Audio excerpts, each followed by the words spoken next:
أشهد أن لا إله إلا الله.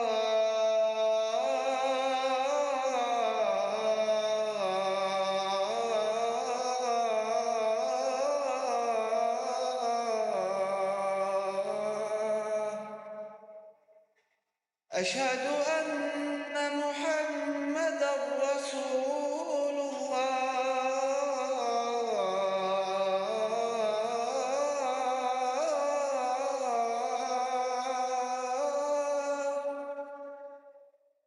أشهد أن محمدًا رسول الله.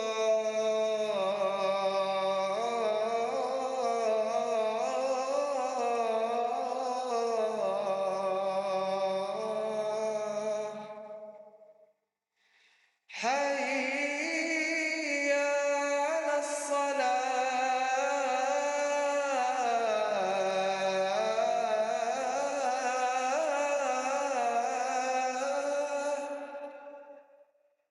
حي على الصلاة.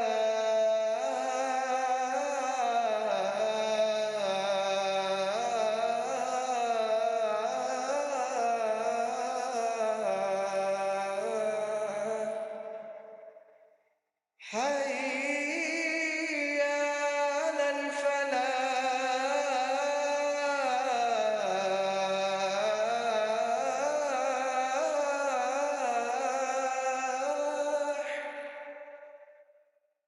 حي على الفلاح.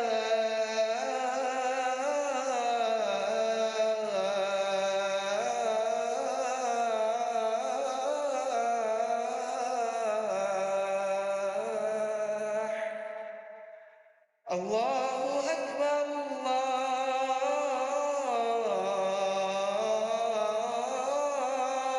أكبر. لا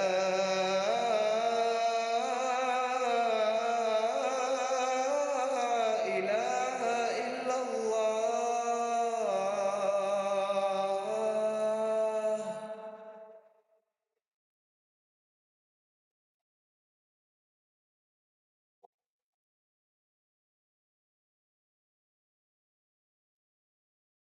إن الحمد لله نحمده ونستعينه ونستغفره ونعوذ بالله من شرور أنفسنا ومن سيئات أعمالنا.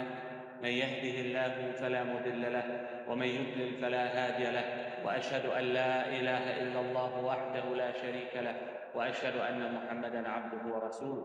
يا أيها الذين آمنوا اتقوا الله حق تقاته ولا تموتن إلا وأنتم مسلمون. أوصيكم ونفسي بتقوى الله، فإن الله تعالى مع المتقين. وبعد. 1/3 of Ramadan has already gone by. 1/3 has passed by extremely quickly. And as was mentioned previously, that Ramadan can be seen as an example of life. You fast the month of Ramadan and you have a celebration at the end, Eid. Likewise, the dunya, you fast and abstain from the temptations of this life, and your Eid, bi'idhnillah, will be in al-akhirah, Jannah. Likewise, as Ramadan speeds by, life speeds by. Life flies by. And ask any who has lived a significant amount of years, and they will tell you that it seemed like the blink of an eye. And for those who have children, time flies by especially faster. Allah subhanahu wa ta'ala, He saying, كُلُّ نَفْسٍ دَائِقَةُ الْمَوْتِ. Every soul shall taste death. كُلُّ نَفْسٍ دَائِقَةُ الْمَوْتِ. Every soul will face death. Every single one of us in this masjid, every single person on the face of the earth today, in 100 years or so, will no longer exist. A new generation, if any, of man will be walking upon the earth. And when the angel of death comes to us, at that moment, just as we regret the wasted time for the first 10 days of Ramadan, we will regret the wasted time that we spent in our lives. And so we can take heed. But unfortunately for us, death does not have a time that we can expect it to arrive. Ramadan, we know it's 30 days. 10 days have gone by, you can say, I want to make sure I utilize the next 10, the next 20. But life doesn't work like that. Perhaps a person has already lived the majority of his or her life. Perhaps not. But what is important is to recalibrate the compass. And Ramadan is the environment which is perfect for that. But we do not need to make it difficult. We do not need to make it difficult for ourselves. Ramadan itself is conducive of taqwa. Ramadan itself is conducive of change. All you have to do is follow the parameters that Allah subhanahu wa ta'ala has set. Another reflection regarding the month of Ramadan. Allah subhanahu wa ta'ala says, Al-mal wal-banun zinatul hayat dunya. That children and wealth, these are the things that beautify this life. The period within which we are fasting, we are not consuming. And you see the reality of this life. The reality of this life. When we're not fasting, we become distracted by the taste, by the excitement, by the entertainment. But strip all of those things away from this life, and this life is nothing worth living, except in the shade of Allah subhanahu wa ta'ala. And so we can take heed. And to recalibrate, I would like to focus on an aspect of Ramadan which, alhamdulillah, most of us are engaged with anyway, and that is that Ramadan is Shahrul Quran. Allah subhanahu wa ta'ala, He refers to the Quran as Hablullah al-Mateen. Allah subhanahu wa ta'ala's rope, which is the thick, strong rope. The person who holds on to it is anchored to Allah subhanahu wa ta'ala. Allah subhanahu wa ta'ala, He says, إِنَّا نَحْنُ نَزَّلْنَا الذِّكْرَ وَإِنَّا لَهُ لَحَافِظُونَ. Allah Azza wa Jalla described Al-Quran as al-dhikr. And this is a very important point today, because today, for many of us, we become lost in the tarteel and the tajweed and the adab and the makharij of the huruf and so on and so forth. We go to the masajid that have the beautiful recite His voices. But Allah subhanahu wa ta'ala refers to the Quran as a dhikr. Why? Because it's the ma'ani that we should be following. The meanings of the Quran. Not simply the recitation of the Quran, the melodious, beautiful sound. No, the meaning. What is Allah subhanahu wa ta'ala saying? What is Allah subhanahu wa ta'ala saying? And I was thinking yesterday from the miracles of the Quran, that the Quran guides in any language. In any language. We have here individuals that found Islam because they read the Quran. Simply opened the book and read it. Yesterday, we had a sister, she came to Islam. She said, I read the Quran and it changed my life. She said, I opened the Quran, I read it, it changed my life. And she became a Muslim. But we as Muslims, we take for granted the Quran. We take it for granted. You have people coming to Islam because they read the Quran, yet you have Muslims that don't have any relationship with the Quran.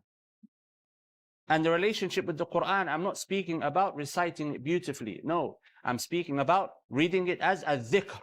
What does a dhikr mean? The reminder. The reminder. Why? Because it reminds, it informs, it instructs.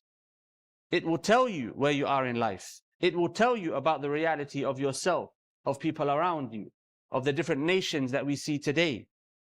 It will tell you what you need to know to live a successful life. But we take it for granted and we don't read it with such a relationship. And this is one of the issues of our time. If we were to ask the question which has been asked many, many times before, what is the difference between us and the Sahaba of Ar-Rasul alayhi salatu wassalam, in the sense that they were victorious, yet we seem to be struggling? What was the difference? The difference was application of Al-Quran. That's the difference. Because some may say the Prophet ﷺ was with them, but the presence of the Prophet ﷺ is not a condition for success and victory. The evidence for this, the generations that came after the Sahaba that were victorious and successful. The problem for us is we do not read the Quran as a book of application. We read it as a book of melodious recitation. We have turned its recitation into ibadah rather than its application as ibadah. As Ibn Mas'ud he said. And so when we read the Quran for the remaining days of Ramadan, let's read it with a want to understand what Allah subhanahu wa ta'ala is saying to us.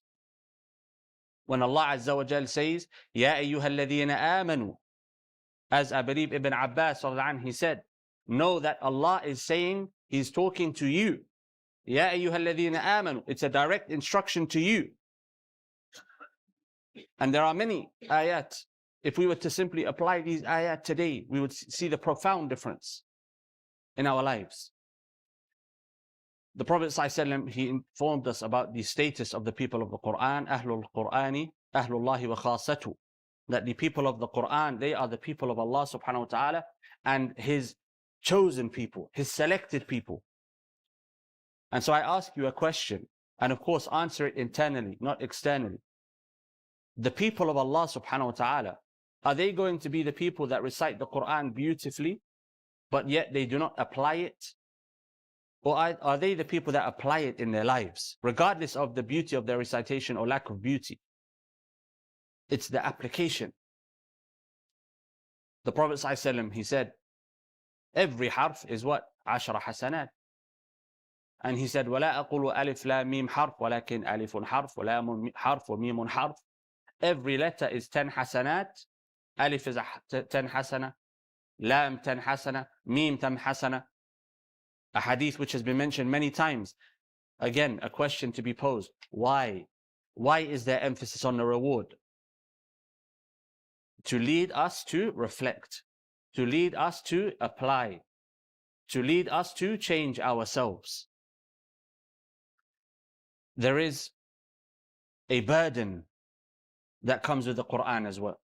There is a burden. The Prophet ﷺ, he said, Al-Quran hujjatun lak aw alayk.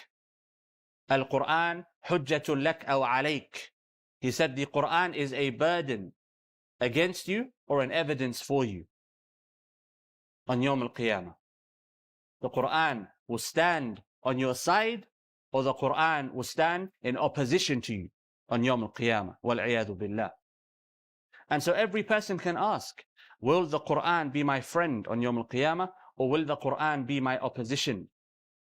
Will the Quran on Yawm al-Qiyamah intercede on my behalf and say, Ya Allah, he used to read me, she used to read me, he used to apply me, she used to apply me? Or will the Quran say, he never read me, he never applied me, or even worse, he read me and he did not apply me? Where would we stand on Yawm al-Qiyamah with the Quran? Al-Quranu hujjatun lak aw alayk. The Quran is an evidence for you or an evidence against you. That's it. There's no middle ground. And so, شهر رمضان الذي أنزل فيه القرآن, what's the significance of the Quran in Ramadan? To be reflected upon, so that a person can change, so that a person can internalize what he or she is reading. So for the next 20 days, let's try to do so, inshallah. For those that do not understand the Quran in Arabic, read a translation of the Quran. It does not need to be a lot. It does not need to be a lot. Read at least a page, at least 2 a day. If you do not have a Quran, you can find Qurans are distributed freely in many masajid. You can order them online. You can download them on your phones. There is no excuse. Read the Quran. And when you read the Quran, before you open the book of Allah subhanahu wa ta'ala, ask yourself, what is Allah saying to me? And then open it. What is Allah saying to me? And then open it. It's an instruction to you. Allah subhanahu wa ta'ala, He says, Ya ayyuhalladhina amanu qu anfusakum wa ahlikum nara. O you who believe, save yourselves and your families from a hellfire. An instruction to all of us. When we recite the Quran, we have to be wary that our tongue is not in sync with our heart. How so?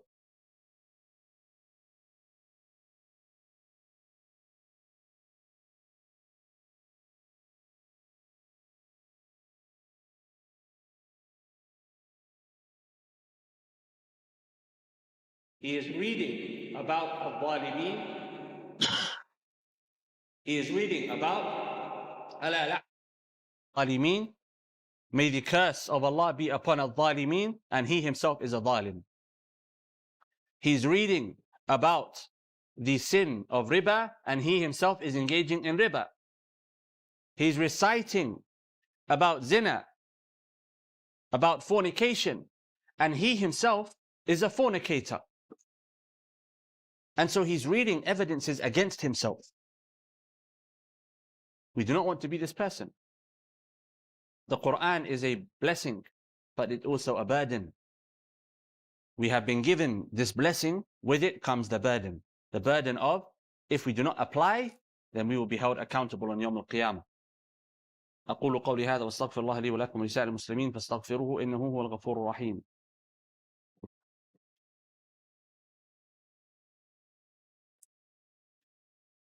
الحمد لله وحده وصلوات ربي وسلامه على أشرف الأنبياء ومن تبعه وبعد. Ibn Mas'ud radiallahu anh, he said, a people will come and they do not drop a letter of the Quran in recitation, i.e., when they recite, they pronounce the recitation with perfection. But they drop all of the ahkam, meaning they do not apply it. Ibn Mas'ud, he said this, that a people will come, they do not drop a harf, لا يسقط من القرآن حرفا, that they do not drop a single harf when they're reciting, but they drop the application of the Quran in its totality. If this is not our time, may Allah protect us from what is coming. Because we see this today. We see this today. We see young individuals memorize the Quran selling drugs. Young individuals memorizing the Quran, asking for explicit, excessive amounts of money to lead salah. Memorizing the Quran, fornicating, wal-'iyadhu billah. This is the time that we're living in. And so we have to be very careful. We have to understand what we have, and when we open this book, what we are doing.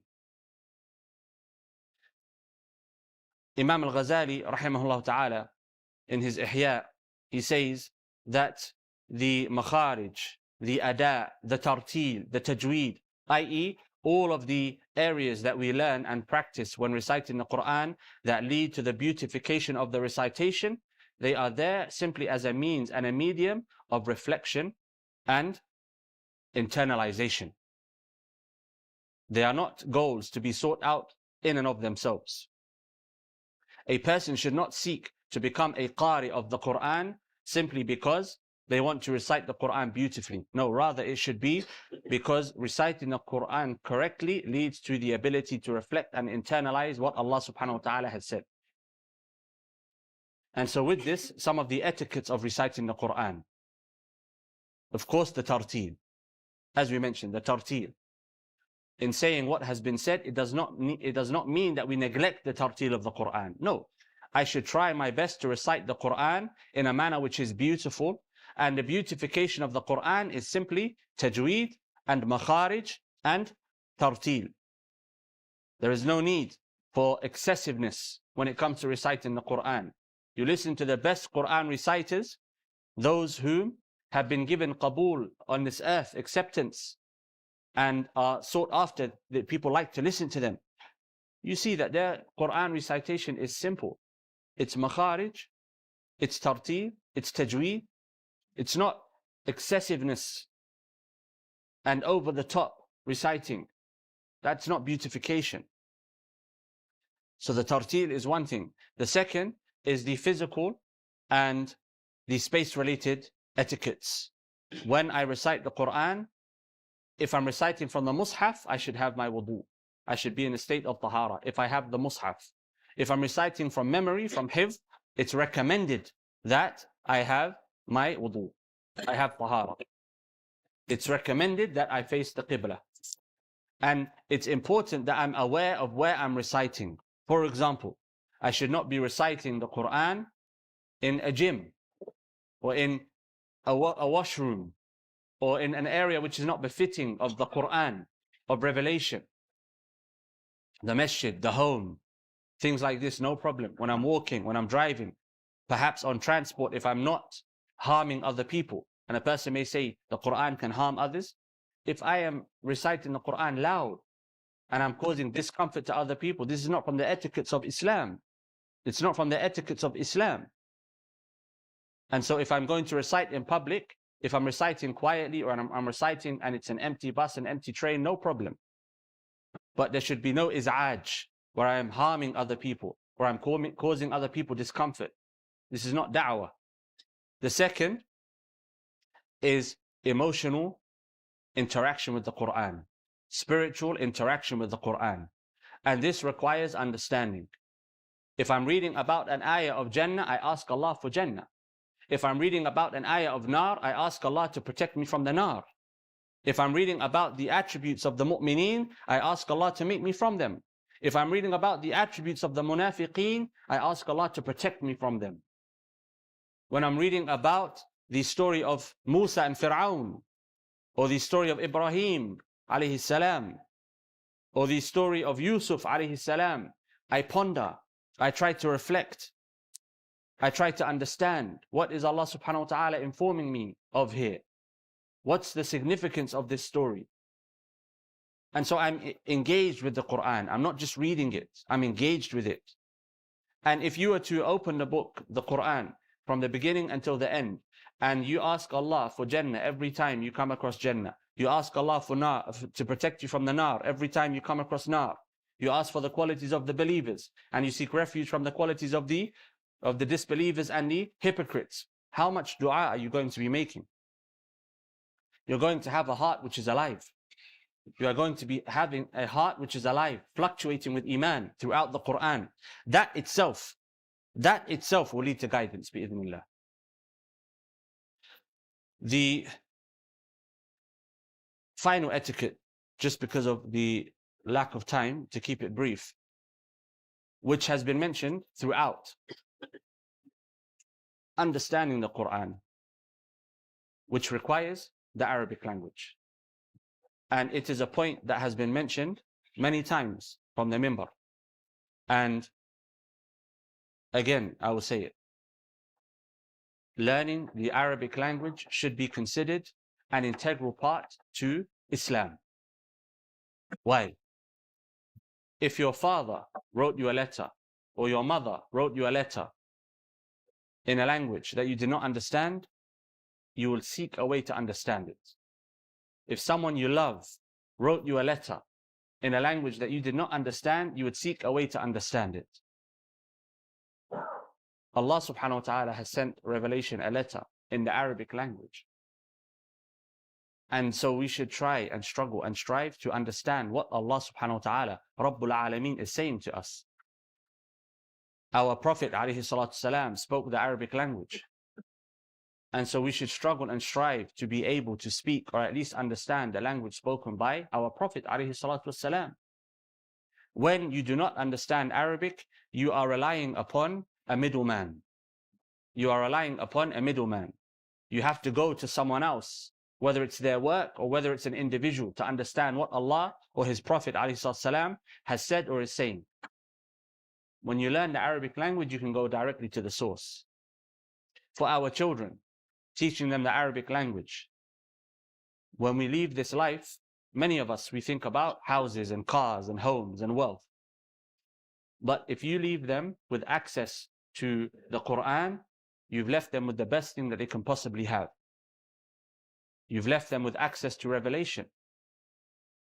And for those that understand the Arabic language already, born into an Arabic-speaking family or community, you should be from the Shakireen, because Allah subhanahu wa ta'ala has given you a blessing that many struggle and strive to acquire, and it is a very difficult, arduous task for them. So be from the Shakireen. How are you to be from the Shakireen? By using the Arabic language that Allah has given you, to understand the Quran, to read the Quran, and to reflect over the Quran. And for those that do not understand Arabic, make an intention. I want to learn the Arabic language and I'm going to struggle and strive to do so. It's not a difficult thing to do. All it requires is time. Time. And we have time for so many things. We have time for so many things. But when it comes to learning, we say we don't have time.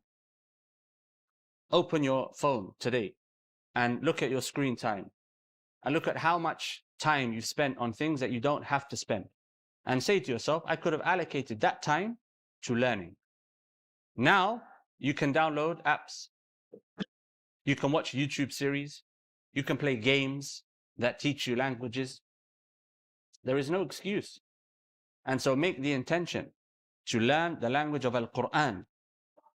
And for those that have the willpower and the spirit, make the intention to learn the Arabic language by next Ramadan.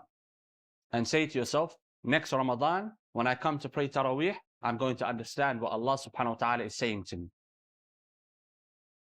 It will make a massive difference in your life. A massive difference. May Allah subhanahu wa ta'ala make us from those that understand and reflect. May Allah subhanahu wa ta'ala make us from those that read and apply.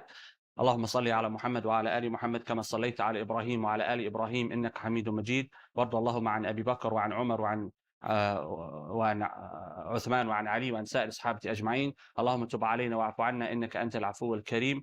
اللهم اغفر لنا وارحمنا يا مجيب الدعوات. اللهم تقبل منا صيامنا وقيامنا. اللهم اجعلنا من المخلصين المخلصين يا رب العالمين. اللهم اجعلنا من أهل القرآن. اللهم يا رب العالمين اجعلنا من أهل القرآن الذين يتلونه آناء الليل والنهار وأقم الصلاة. I go here, taking back, go back a little bit, yeah, the same, yeah, go back, same way, yeah, thank you very much. Okay, one brother, start from here.